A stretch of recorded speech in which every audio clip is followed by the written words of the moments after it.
vascaíno, fala torcedora vascaína, bem-vindos ao canal. Mais uma vez, o Vasco decepciona no Campeonato Brasileiro.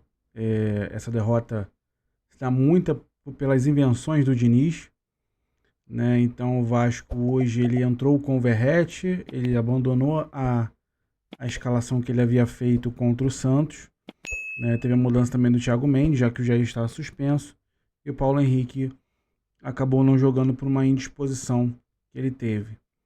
Porém, apesar das circunstâncias do jogo, com 20 segundos o Piton faz um pênalti infantil, uma bola de cruzamento ali na área do Vasco.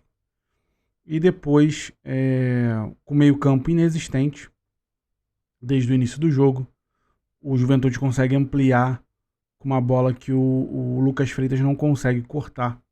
E com isso, o Juventude fez o segundo gol.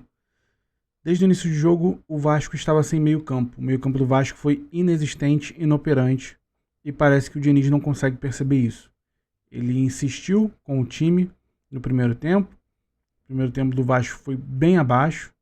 Foi um primeiro tempo onde, repito, o meio campo não existiu. O Coutinho, por muitas vezes na partida, atuou como volante.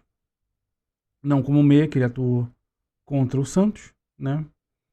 Então o Vasco, com o Thiago Mendes e Tietchan, não conseguiram dar suporte a esse ataque do Vasco, que mais uma vez o Nuno estava aberto na ponta e o Ryan aberto pela direita, né, deixando apenas dois volantes e o Felipe Coutinho no meio, enquanto o Juventude tinha por volta de 4 a 5 jogadores no meio campo. O Vasco perdeu o jogo porque o Fernando Diniz foi teimoso.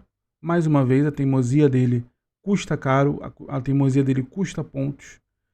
Então não adianta golear o Santos de 6 a 0 e depois perder de 2 a 0 de uma forma avassaladora, como foi contra o Juventude, principalmente jogando mal. O Vasco jogou muito mal a partida. No segundo tempo eu achei que ele ia mudar, eu achei que ele ia fazer a escalação que ele fez contra o Santos. E mesmo ele acabou tirando o Thiago Mendes, tirou o Verratti, para colocar o David e o GB. Erro grave porque o Vasco continuou sem meio campo. A meu ver, a substituição deveria ser a correta, como ele fez, o David no lugar do Verratti. Porém, se você vai tirar o Thiago Mendes porque ele está cansado ou algo assim, coloque então o Calma Barros. Você tem pelo menos aí um volante de contenção e deixa o Tietchan um pouco mais solto no meio de campo para poder fazer essa jogada render com o Coutinho e você traria o Nuno um pouco mais para dentro, assim como você fez contra o Santos, e teria Ryan e David mais avançados. Dessa forma o Vasco conseguiria pressionar e conseguiria ter o meio de campo de volta nas suas mãos, já que estava totalmente povoado pelos jogadores do Juventude.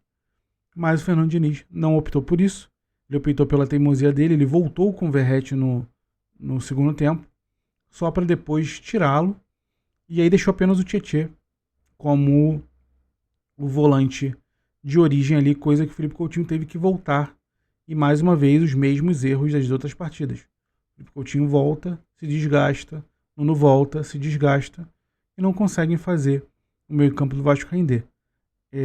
Essa derrota é totalmente na conta do Fernando Diniz. Ele foi teimoso, ele não consegue ter culhão de botar o Verratti no banco. Ele não consegue ter culhão para entender que certos jogos o Verratti não tem que jogar de centroavante, nem tem que iniciar o jogo. É simples. É simples de compreender. Você fez uma goleada de 6, jogando de uma forma. Continue jogando dessa forma, já que você treinou uma semana assim. Você treinou uma semana antes de enfrentar o Santos dessa forma. Você jogou contra o Santos, deu uma goleada. O que custava continuar com essa formação para o Juventude? Se ela não estivesse dando certo, beleza, segundo tempo coloca o Verratti. Mas não, ele quis trocar toda a forma que o time jogou, pela teimosia que ele tem, e o Vasco tomou 2 gols aí em menos de 20 minutos. Então assim, parabéns Fernando Diniz, essa derrota está totalmente na sua conta, né? O Vasco não teve meio campo, o Vasco jogou mal, né? E perdeu a oportunidade de ultrapassar 2 concorrentes rivais, concorrentes diretos na tabela, que foi o Santos e o Corinthians. E agora o Juventude encosta no Vasco, né? Tá com 18 pontos. encosta no Vitória.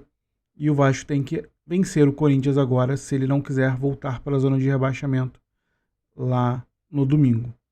Tá? A análise é basicamente essa do jogo. É um jogo muito frustrante. É um jogo que a gente esperava que não fosse fácil, mas que o Vasco jogasse pelo menos futebol. E que o Fernando Diniz não fosse inventar as manias que ele tem, fosse tirar coisas da cabeça dele. Né? Depois botou Léo Jacó, aí já entrou num desespero que ele na verdade já não sabia mais o que fazer. Essa é a grande verdade.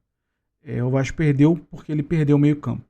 Ele não colocou os 4 jogadores de meio campo que deveriam ter e os 2 atacantes um pouco mais abertos, que seria David e Ryan, porque ele não consegue ter culhão para barrar o Verratti e deixar o Verratti em uma ocasião que ele seja realmente útil e que ele possa ajudar o Vasco da Gama.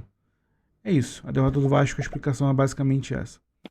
Tá, então, no mais, diz aí o que você também acha que o Diniz deveria ter feito nessa partida e aguardemos os próximos passos para o jogo contra o Corinthians, tá bom? Um forte abraço, sempre Vasco.